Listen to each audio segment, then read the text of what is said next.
Fixed டெபாசிட்டில் பணத்தை போடுறத விட வேறு எதில் பணத்தை போட்டால் பெனிஃபிட் அப்படிங்கிறது தாங்க இந்த வீடியோவில் பார்க்க போகிறோம். இப்போ தான் ஃபஸ்ட் டைம் நம்ம சேனலில் பார்க்குறீங்கன்னா மறக்காமல் சப்ஸ்கிரைப் பண்ணிக்கோங்க. மணி சேவிங்ஸ் சம்மந்தமான வீடியோஸ் தான் நம்ம சேனலில் ரெகுலராக போஸ்ட் பண்ணிகிட்டே இருக்கோம். அதனால் மறக்காமல் சப்ஸ்கிரைப் பண்ணி வச்சுக்கோங்க.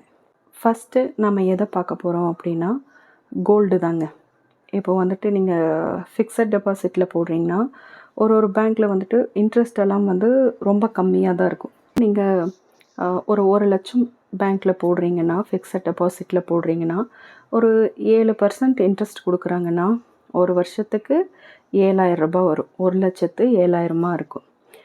இதுவே நீங்கள் கோல்டில் இன்வெஸ்ட் பண்ணிங்கன்னா, இப்போ கோல்டு ரேட்டு தான் பயங்கரமாக இன்க்ரீஸ் ஆகிட்டுருக்குங்க. கூடிய சீக்கிரம் 1,00,000 தொட்டுரும் போல் இருக்குது. இப்போ ஒரு வருஷத்தில் கோல்டு ரேட் மட்டும் பார்த்திங்கன்னா, போன வருஷத்தில் 2024 மட்டுமே 10,000 to 11,000 ஒரு வருஷத்தில் இன்க்ரீஸ் ஆகிருக்கு. இப்போது அதில் 1,00,000க்கு உங்களுக்கு 7,000 தான் வரும். இதில் உங்களுக்கு பார்த்துட்டிங்கன்னா கோல்டில் இன்வெஸ்ட்மெண்ட் பண்ணுறது அதை விடவுமே இன்னும் பெனிஃபிட்டாக இருக்கும். இன்னும் பார்த்துட்டிங்கன்னா கோல்டு ரேட் பயங்கரமாக இன்க்ரீஸ் ஆக தான் போகுது, அப்படி தான் எல்லோரும் சொல்கிறாங்க. அதனால் உங்களுக்கு அதை விடவுமே இது நீங்கள் போய் ஒரு பவுன் எடுத்து வச்சா கூட அதை அந்த வருஷ கடைசியில் பார்க்கும்போது கண்டிப்பாக உங்களுக்கு 10,000 12,000 லாபமாக தான் இருக்கும். நீங்கள் ஃபிக்ஸட் டெபாசிட்டில் போடுறத காட்டிலும் இது உங்களுக்கு கொஞ்சம் பெனிஃபிட்டாக இருக்கும். ரெண்டாவது நீங்கள் இந்த ஏலச்சீட்டில் போடலாம். ஏலச்சீட்டில் நீங்கள் 50,000மோ 1,00,000மோ கையில் இருக்கிற பணத்தை நீங்கள் மாதம் மாதம் கட்டி அது உங்களுக்கு எமர்ஜென்சினா கூட நீங்கள் இடையில எடுத்துக்கலாம். இப்போது ஃபிக்ஸட் டெபாசிட்னால் நீங்கள் ஒருவேளை இடையில ஏதாவது எமர்ஜென்சிக்காக எடுக்கணுன்னா நீங்கள் ஃபைன் கட்டி அதுக்கு கொஞ்சம் ஃபைன் அமௌண்ட் கட்டி தான் எடுக்கிற மாதிரி இருக்கும். இதுனால் நீங்கள் ஏலச்சீட்டு போட்டிருக்கீங்கன்னா எமர்ஜென்சினாலும் எடுத்துக்கலாம், இல்லை எமர்ஜென்சி இல்லைனாலும் நீங்கள் கடைசி வரைக்கும் பணம் கட்டி எடுத்துக்கலாம். இந்த மாதிரி அதை விடவும் இது ஒரு விதத்தில் உங்களுக்கு யூஸ்ஃபுல்லாக இருக்கும். மூணாவது போஸ்ட் ஆஃபீஸில் போடுறது. அதில் இப்போது நிறையா ஸ்கீம்ஸ் இருக்குது. ரொம்ப கம்மி அமௌண்ட்லேருந்தே இருக்குது. 100 ரூபாயோ 500 ரூபாயோ நம்மக்கிட்ட இப்போது லட்சக்கணக்கில் கொண்டு போய் ஃபிக்ஸட் டெபாசிட்டில் போடணும், இல்லை அந்தளவுக்கு நம்மளால் முடியாது அப்படின்னு இருக்கிறவங்க நீங்கள் போஸ்ட் ஆஃபீஸ் ஸ்கீமில் 500 ரூபாய் மாதத்துக்கு 500 ரூபாய் கட்டி ஆரம்பிக்கிற அந்த ஸ்கீம் கூட இருக்குது. அந்த மாதிரி கூட மாதம் 500 ரூபாயோ 1000 ரூபாயோ இந்த மாதிரி ஒரு சின்ன அமௌண்ட்லேருந்து கூட நீங்கள் உங்கள் சேவிங்ஸை ஸ்டார்ட் பண்ணலாம். நம்ம எல்லாரும் மாதிரியும் கொண்டு போய் 5 லட்சம் 10 லட்சம் 20 லட்சம் அப்படி ஃபிக்ஸட் டெபாசிட்டில் போட முடியாதவங்க இந்த மாதிரி கூட சின்னதாக இது பண்ணலாம். பெரிய அமௌண்ட் இருக்கிறவங்க தான் அதெல்லாம் பண்ணுவாங்க. இப்போது கம்மி அமௌண்ட்லேருந்தே நம்ம ஒரு சேவிங்ஸ் ஆரம்பிக்கணும் அப்படின்னு நினைக்கிறவங்க இந்த டெக்னிக்கை ஃபாலோ பண்ணுங்கள். அதுக்கடுத்து முக்கியமானதுங்க, எனக்கு இந்த பாயிண்ட்டு தான் ரொம்ப வேலிடாக தோணும். என்னென்னா பிஸ்னஸில் போடுறது. மற்றது எல்லாத்த விடவும் இதுதான் பெஸ்ட்டுன்னு எனக்கு தோணும். நீங்கள் பிஸ்னஸில் அமௌண்ட்டு போட தான் அது மட்டும்தான் உங்களுக்கு ஒரு நல்ல லாபத்தை கொடுக்கும், நல்ல ப்ராஃபிட் கொடுக்கும். இப்போ மற்றதெல்லாம் கூட வருஷத்துக்கு 7,000 இல்லை 10,000 அப்படின்னு நம்ம சொல்கிறோம். ஆனால் இந்த பிஸ்னஸ் மட்டும்தான் உங்களுக்கு நீங்கள் அதில் போட அது எவ்வளோ மடங்காக உங்களுக்கு திருப்பி கொடுக்குன்னே தெரியாது. ஒரு பெரிய ப்ராஃபிட்டாக இருக்கும். பிஸ்னஸுங்கிறது நம்மளுக்கு ஒரு வாழ்வாதாரத்துக்காகவும் நம்ம தொழிலில் உள்ள போட்டு அது பெரிய அமௌண்ட்டாக எடுக்கலாம். மேக்ஸிமம் எல்லாருமே நான் எல்லா வீடியோலேயும் சொல்கிறது என்னென்னா, ஒரு தொழில் சொந்த தொழில்னு ஒன்று உருவாக்கிக்கோங்க. அடுத்தவங்க கிட்ட போய் வேலை செஞ்சு பணக்காரனானவங்க யாருமே இருக்க முடியாது.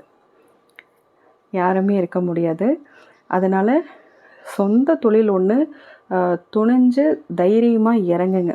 யாரும் பணம் போடுறது எல்லாருனாலையும் முடியாது தான், அதுவும் கேட்பீங்க. எப்படி நாங்கள் இன்வெஸ்ட்மெண்ட் பண்ணுறதுக்கும் நம்மக்கிட்ட பணம் வேணும்ல, அதுக்கே எங்ககிட்ட பணம் இல்லை, சும்மா சொந்த தொழில் பண்ணுங்கன்னா எப்படி பண்ண முடியும் அப்படின்னு கேட்பீங்க. கம்மி அமௌண்ட்லேருந்து கூட ஆரம்பிக்கலாங்க. அந்த மாதிரி யோசிங்க, நிறையா யோசிங்க. வீட்டில் இருக்கிறவங்க கிட்டெல்லாம் கலந்து பேசுங்க. தொழில்னு ஒன்று நல்ல விதமாக உருவாக்கிக்கோங்க. அந்த தொழில்லையும் இப்போ நீங்கள் நினச்ச உடனே இப்போ தொழில் தொடங்கிட்டோம், அடுத்த மாதத்துலேருந்தே நம்மளுக்கு அப்படியே ப்ராஃபிட்டு மழையாக கொட்டும் அப்படியெல்லாம் எதிர்பார்த்துறாதீங்க.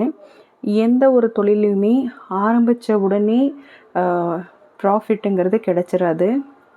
ஒரு தொழிலை ஆரம்பிக்கும் போதே ஒரு வீட்டு செலவுக்கு ஒரு 6 மாதத்துக்கு தேவையான பணத்தையும் நீங்கள் கையில் ரெடியாக வச்சுருக்கணுன்னு தான் சொல்லுவேங்க. ஒரு 6 மாதத்துக்காவது நீங்கள் இந்த தொழிலிருந்து பணத்தை எடுக்கணும், எடுத்து தான் நம்ம வீட்டு செலவு பண்ணணும் அப்படின்னு நினைக்கவே கூடாது.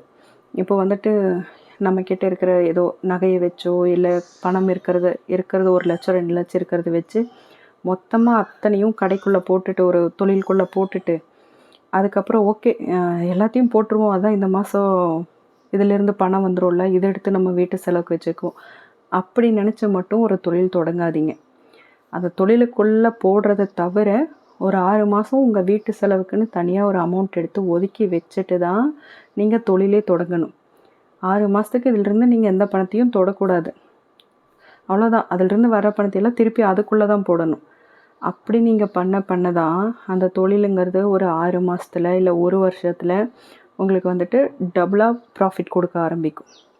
அப்போ தான் நீங்கள் அதிலிருந்து அப்போவுமே ஒரு குறிப்பிட்ட அமௌண்ட்டு தான் எடுக்கணும். இப்போ அதிலிருந்து ஒரு 20% மட்டும்தான் நீங்கள் உங்கள் வீட்டு செலவுக்குன்னு எடுக்கணும்.